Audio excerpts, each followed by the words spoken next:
¿Qué tal? ¿Cómo están ustedes? Me da mucho gusto saludarlos desde la ciudad de Morelia, Michoacán, con el apoyo de mi nieto Gustavo Adolfo.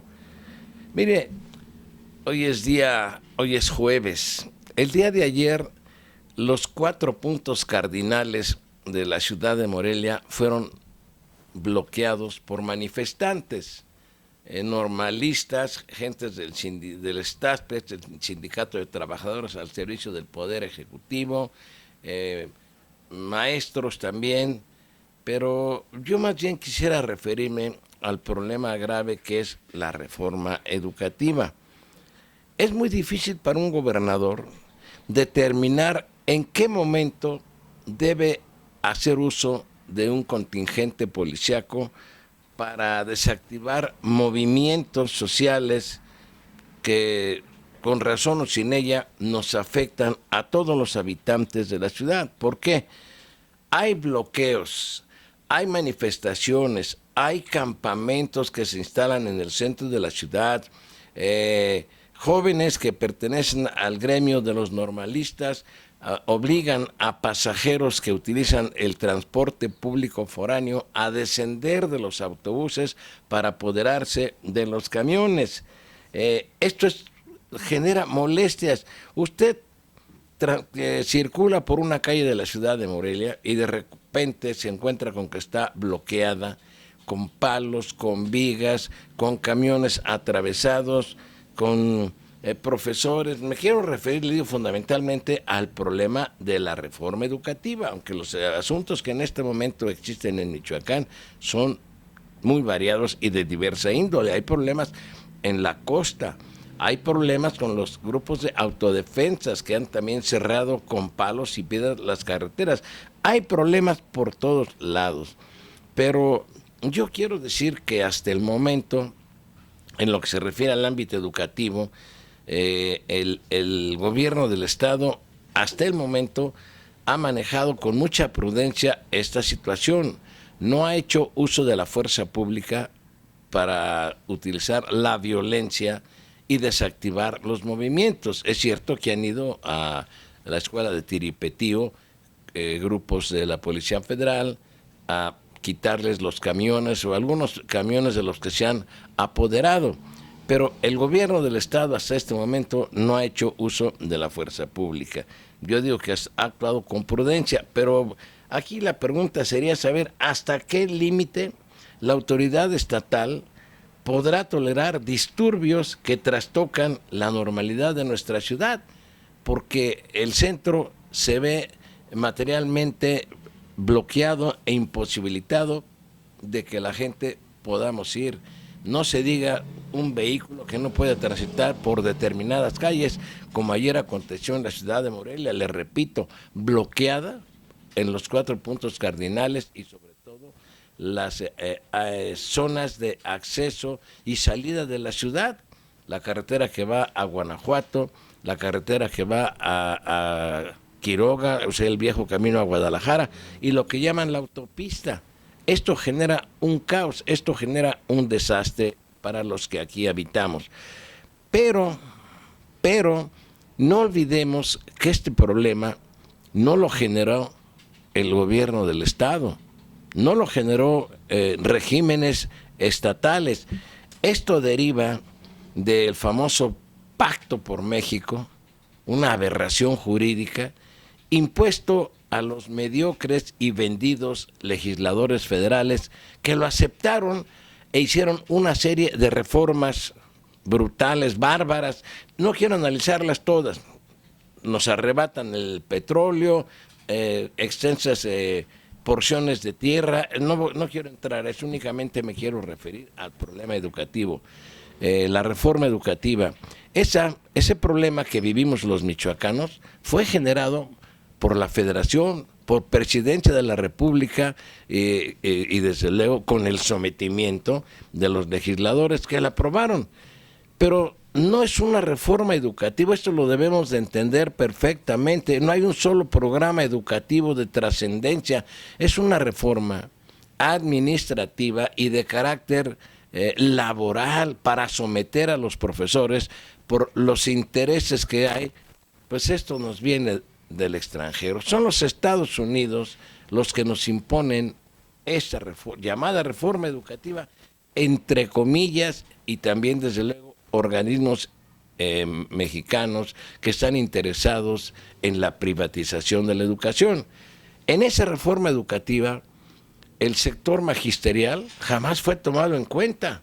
Jamás fue tomado en cuenta. Simularon, como siempre, montajes. El gobierno de la República montó disqueforos para escuchar la opinión de especialistas, sí, pero de especialistas al servicio del gobierno de Peña Nieto, no al sector magisterial, no a los líderes sindicales, no. Entonces, ¿cómo quieren que no haya un rechazo? Un rechazo, créanmelo, más que justificado. Yo estoy molesto, se los aclaro, por esos bloqueos. Yo estoy molesto. Yo no estoy de acuerdo con estos bloqueos, pero analizo la situación. Trato de desentrañar quién tiene la razón y qué es lo que está aconteciendo. Pues eso es simple y sencillamente que hay un rechazo de una gran parte del sector magisterial a esta torcedura a la Constitución, porque, repito, no es una reforma educativa, es una reforma de carácter laboral y administrativa, y aunque no les agrade a los funcionarios, es una reforma punitiva, porque ya existe la amenaza, no advertencia, amenaza de la Procuraduría General de la República, que de un momento a otro se van a cumplimentar de quienes se opongan a esta reforma educativa. Y lo más grave es que el problema que no es creado en el Estado se lo avientan a los gobernadores, como el caso de Chiapas, Oaxaca, Guerrero y Michoacán. Yo trato de hablar de mi estado.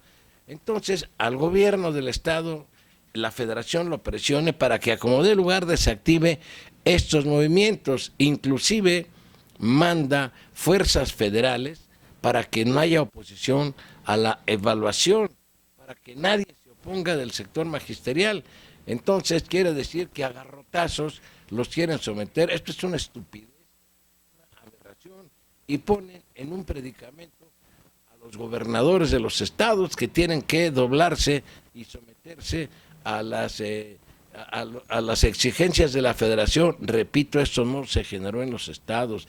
Mucha gente de ustedes debe de estar muy molesta por estos bloqueos, yo lo entiendo, pero analicen en el fondo quién generó este problema. Pues fue esa reforma mal llamada educativa. No fue una reforma educativa, es una reforma laboral y reforma administrativa que es rechazada por el sector magisterial. Entonces aquí la pregunta, dice la gente, ¿cuándo el gobierno del Estado va a utilizar la fuerza pública para desactivar estos movimientos? Pues esto tendría que analizarse con mucho cuidado.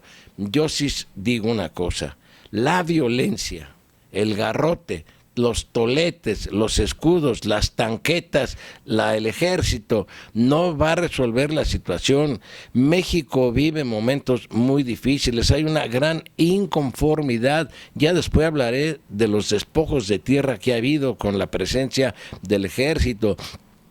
Ya después, en el transcurso de estos días, plantearé otros problemas graves y delicados que vive el país. Por este momento solo me refiero a la reforma educativa, y ojalá el gobernador de Michoacán tenga tino, tenga habilidad para resolver con justicia, buscando equilibrios, buscando la razón, este asunto de las protestas en Michoacán. El uso de la fuerza pública no nos va a llevar a ninguna situación saludable, va a agravar más la situación, porque ayer es una manifestación gigantesca, y ya no solo es el magisterio, son los estudiantes de las normales que reclamaban pagos de becas, grupos y asociaciones civiles que le dieron fuerza y vigor al movimiento. Es decir, ya no solamente es el sector magisterial, son infinidad de grupos. Hay problemas en la meseta purépecha, problemas que también ha generado la Federación con el envío de aquel sujeto indeseable, Alfredo Castillo Cervantes, que ahora está haciendo un daño terrible en la Comisión Nacional o en la Confederación Nacional, Comisión Nacional del Deporte. Aquí vino a hacer un daño brutal, vino a enfrentar a las comunidades, armó a grupos y luego trató de desarmarlos, causó muertes. ¿Eso quién lo ha hecho? La Federación. Deben de dejar que nosotros los michoacanos resolvamos nuestros problemas. Aquí en Michoacán hay gente calificada, hay gente con talento para resolver los problemas. Lamentablemente esa gente no está en gobierno, pero hay gente altamente calificada. Yo rechazo y repudio que sea la Federación la que quiera venir a resolver nuestros problemas con el uso de la violencia. ¿Qué cómodo es para el presidente Peña Nieto desde Los Pinos, o para el secretario de Gobernación, y sobre todo para el otro muchachito perfumado que ahora es el secretario de Educación, Aurelio Nuño, empujar a la fuerza pública y exigir a los gobernadores que las cosas se resuelvan con violencia, y ellos allá cómodamente con sus trajes ingleses, con sus Suburban blindadas, disfrutando de una vida placentera. Ese es mi comentario. Pero, por otro lado, quiero dar lectura a un trabajo de José Gil Olmos de la agencia APRO. Usted ha estado al pendiente de esos desgajes o deslaves en la zona de Santa Fe, en el Distrito Federal, que de ser unos basureros y unas minas, pues los convierten en áreas de construcción de edificios de superlujo. Mire, dice la nota, la naturaleza siempre nos cobra de alguna manera las afrentas que le hemos hecho a lo largo de los años. Este es quizá el caso de los deslaves en los cerros de Santa Fe, en donde de manera insensata y desatinada se han construido edificios de oficinas, residencias, departamentos y centros comerciales lujosos sobre terrenos arenosos y porosos, por cavernas rellenas de basura, vendidos en miles de dólares a gente que, buscando un estatus, no reparó en los riesgos de vivir en tierras inseguras. En 1993, dice el reportero José Gil Olmos, hice un reportaje para el diario La Jornada, donde ya se registraba el boom inmobiliario de la Zona Especial de Desarrollo SEDEC en Santa Fe, en la delegación Coajimalpa, que entonces lucía grandes extensiones de bosques habitados por los lugareños acostumbrados al frío aire de las montañas. Para entonces se mencionaba que los principales fraccionadores de los terrenos eran la familia Hank y Roberto González, ya fallecidos ambos. Roberto González fue director de Banorte, quienes se dedicaron a comprar los terrenos de lo que fueron tiraderos de basura, ladrilleras y minas de arena para revenderlos en precios de dólares. Para entonces el gobierno de Carlos Salinas de Gortari estaba en pleno auge con sus promesas de llevar al país al primer mundo. Previendo un futuro luminoso y próspero, se ordenó al entonces regente capitalino Manuel Camacho Solís cerrar los rellenos sanitarios y comenzar a planear la urbanización de esa zona que estaba predestinada para la clase media alta y alta, que se veía venir con sus aires modernistas contagiados con el arranque del Tratado de Libre Comercio para América del Norte. Los terrenos abandonados, sucios y depauperados de esta zona poniente de la Ciudad de México, habitada por pepenadores, obreros y campesinos pobres, fue transformada de manera absurda para dar lugar al centro comercial Santa Fe. Las instalaciones de la Universidad Iberoamericana, rascacielos habitacionales y oficina. Una de las primeras en poner oficinas en esta zona fue la maestra Elvester Gordillo. Las autoridades de la delegación Coajimalpa se corrompieron ante el brío del dinero y dejaron que se ocuparan zonas de reserva ecológica. La avenida Reforma fue estirada a la fuerza como una liga hasta llegar a Santa Fe como una prolongación.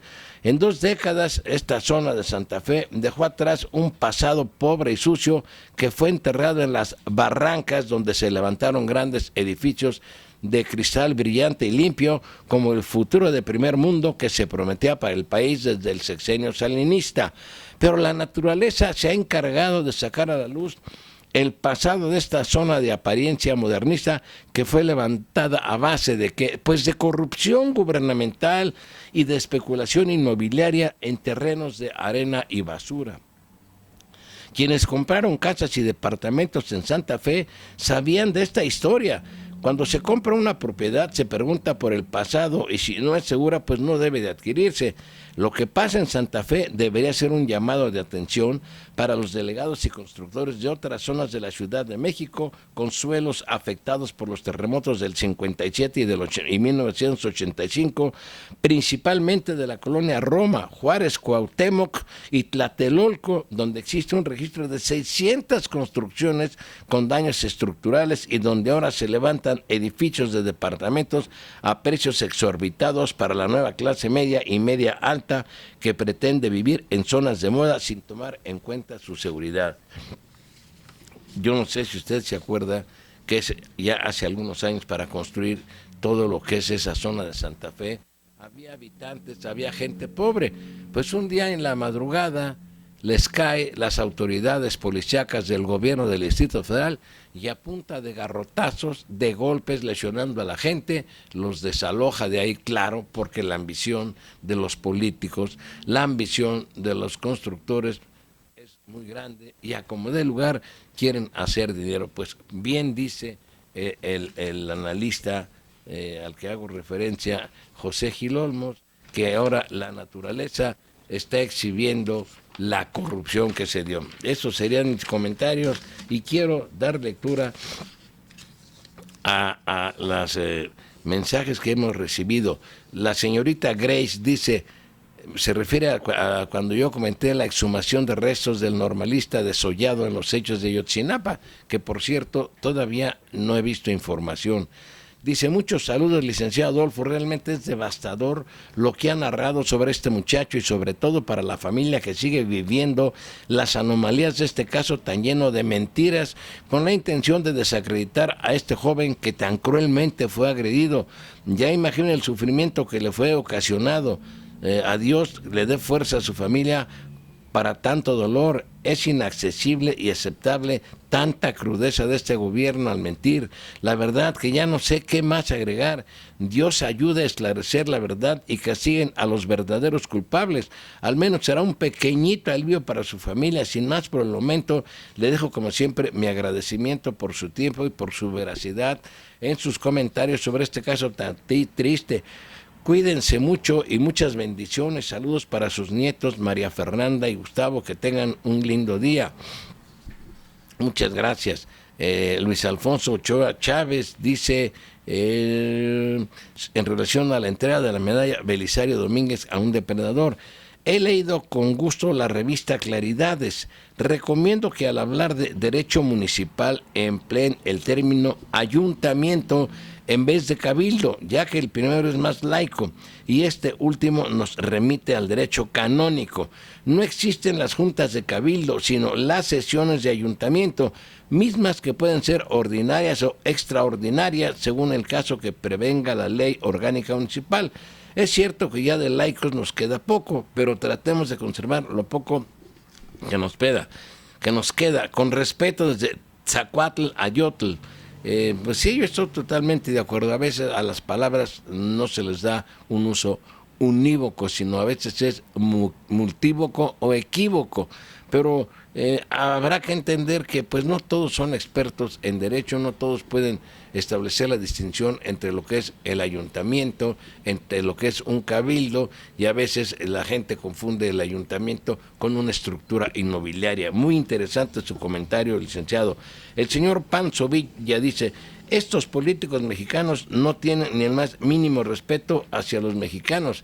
Están premiando al cacique más grande del pueblo. Enrique Peña Nieto sigue haciendo sus porquerías en perjuicio de los más desprotegidos. Saludos desde Chihuahua. Otra vez licenciado Alfonso Ochoa Chávez. Quien no se evalúa, se devalúa. Así rezaba la consigna de las autoridades educativas, motivando a los profesores para que participaran en ese proyecto que es parte de la reforma educativa. Bravo por ello y que sea para bien. Hablando de educación, me resulta preocupante el lenguaje soez del autodenominado Bronco, gobernador del hermoso estado de Nuevo León, mismo que tiende a ser imitado por algunos otros gobernadores. No, señores, como decía don Jesús Reyes Heroles, en política la forma es fondo. No imitemos palabras o actitudes que, lejos de gustar al auditorio, nos deja con un mal sabor. No perdamos la actitud bajo ninguna circunstancia. No imitemos lo malo, cultivemos el buen gusto. Estoy seguro que tenemos un gobernador con el suficiente carácter como para poner las cosas en su lugar en nuestro maltrecho estado. Pero dije carácter, no H, quién sabe, no H. Bueno, en alguna ocasión le escuché decir a la señora doña Amalia Solórzano, el caballero bajo ninguna circunstancia debe perder la compostura. Muy atinado comentario, y así debe ser, con respeto y afecto desde Tzacuatl a Yotl. Por cierto, que ahorita que se da esta referencia al Bronco, el hermano del Bronco allá en Nuevo León está mandando una serie de mensajes desacreditando a su hermano, el gobernador, a quien le dice que está integrando a su equipo de gobierno con lo peor, con lo más sucio de los políticos y de los grandes empresarios que van a hacer negocios. Ya le llaman el hermano incómodo. Está mandando mensajes a medios de comunicación en el sistema ¿qué se llama Twitter, Gustavo? ¿Cómo se llama el sistema de internet que está utilizando el hermano del Bronco para mandar mensajes a la gente para desacreditar a su hermano, el gobernador? Bueno, es Twitter o Facebook, dice el señor Floselo Muñoz. Buenas noches, Adolfo, te agradezco que hayas aceptado mi amistad, te felicito por tus comentarios reales y eres uno de los periodistas que hablan sin tapujos y la verdad de los hechos. Me recuerdas cuando estabas en la radiodifusora y tuve la oportunidad de saludarte en ese tiempo. Me da mucho gusto saber de ti, amigo, cuídate mucho y que Dios te bendiga. Muchas gracias, Floselo Muñoz. Y aquí le dejamos. Hay muchas cosas que comentar. Lo del Sindicato Mexicano de Electricistas, a ver si lo puedo comentar. Finalmente ganaron con una lucha de años después de la trapacería que les hizo Felipe Calderón. Ya después le platicaré porque yo me tengo que ir a hacer mis cosas y Gustavo también a su escuela. Muchas gracias.